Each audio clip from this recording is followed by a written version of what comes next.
Ano kaya kung magkaroon ito dito sa bayan ng Libmanan, dito sa tinatawag ng Bulalakaw? Kasi kung pupunta ka naman talaga dito at ang habol mo lang naman ay picture-picture o ganda ng view, panalo na to, wala ditong tatalo kasi napakaganda talaga dito ng view. At ito nga ang tinatawag na Bulalakaw Hills dito sa bayan ng Libmanan. Kaya yan, puntahan natin yan. Let's go! At dito pa lang kami dumaan sa Barangay Kamambugan. Ayan. Tapos dito, maliit lang yung daan pero kasya rin dito yung kahit mga van, kahit nga truck kasya rito. Kaso, hirap yan dito ngayon pagka maulan. Maganda dito, pupunta dito, tag-init. Lalo na pagka mahalan, napakaraming pumupunta dito, mga naka-jeep talaga. Ayun. Pero ngayon, medyo tag-ulan pa, konti pa. At yan dito yung sinasabi ko, mahirap dito makita ang motor pagka madulas. Kaya hindi ko kinat yung video parte dito para makita ninyo, baka pumunta kasi kayo dito na naasahan nyo maganda yung daan. Ayan, medyo may kahirapan din pag pupunta kayo dito. Mas mabuti pa dito lakad kasi ang single nga nahirapan dito. Ayan pero kaya naman to basta dandahan. Pero kung yung sasakyan talagang dala mo ay hindi kaya kasi madudulas yan dyan. Kaya tama lang kung pamamasyal kayo dito ay parting summer, o kaya naman kung gusto nyo ay magano na lang kayo, mag single na motor. Ayun.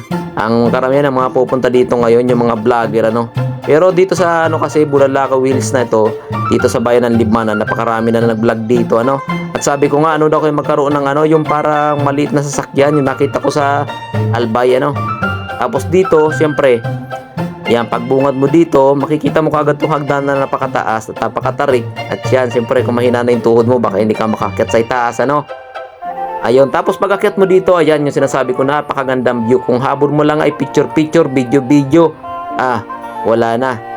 Wala ka nang hanapin na iba kasi dito kita mo lahat ang 75 na barangay, pati ang Naga City, kita mo nga dito. Pati nga yung bulkan pagka hindi maulap kita dito kasi napakataas ito. Ito ang pinakamataas na bahagi yata dito sa Libmanan na pasyalan, Kasi meron pa naman mas mataas yung Tangkumbaka, kaso napakalayo nun. Dito ka na lang sa Bulalakaw Hills tapos yung mga parang itlog na yan ayun. At dyan tingnan nyo naman yung area nito at yan kung magkaroon ng anong tawag ba doon, nakalimutan ko sa tawag doon sa yun sa Kagsawa, yung pagpunta namin yung parang sasakyan na maliit, yung parang owner, yung pang off-road bilong-bilo dito. Tapos siyempre mas maraming dadayo pa na turista kasi hindi lang yung picture ang dadayuhin nila, kundi yung ang arkila yata doon sa Kagsawa ay 250 lang yung parang maliit na sasakyan, ewan ko kung anong tawag doon. Tapos yan pwede mong dalahin yan doon kung meron dito noon. Kaso medyo mahal yata yon. Siguro mga 20 noon. Maraming dadayo dito. Tapos yan, ito palang gamit yung camera. Ang galing sa zoom. Ang napakalayo pero abot ng camera Tapos dito, siyempre, sa parting kamahalan, tingnan nyo ang tao dito. Napakaraming dumadayo kahit napakainit, Ayun, kasi isa rin talaga to sa magandang pasyalan dito sa amin sa Libmanan. At yan, lahat yata taga Libmanan nakadayo na dito o marami pa rin ang hindi. Ayun. Tingnan nyo yung mga bata, nagdadakad-lakad lang. Ayun. Ang init. Pero dito sa itaas, mainit, pero hindi masyado kasi nga, mahangin.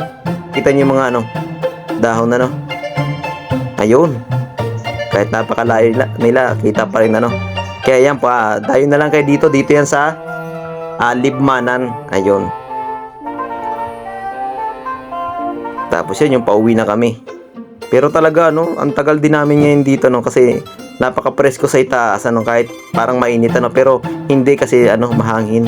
Tapos pag pupunta kayo dito dapat may dala kayong tubig.